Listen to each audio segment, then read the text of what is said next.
کیونکہ ایک فتوے کا مقام ہوتا ہے، ایک تقوی کا مقام ہوتا ہے۔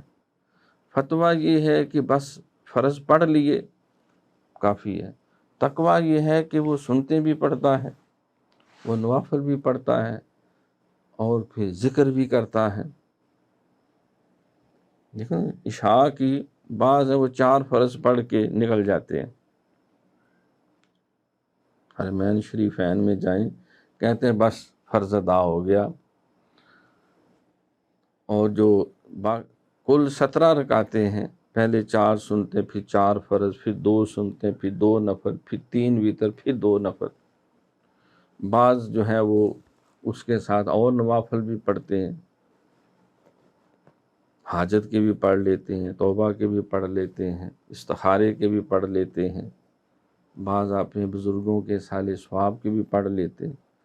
تو گویا کہ ان کے 17 رکعتیں جو ہیں وہ 36 رکعتوں تک لمبی ہو جاتی ہیں۔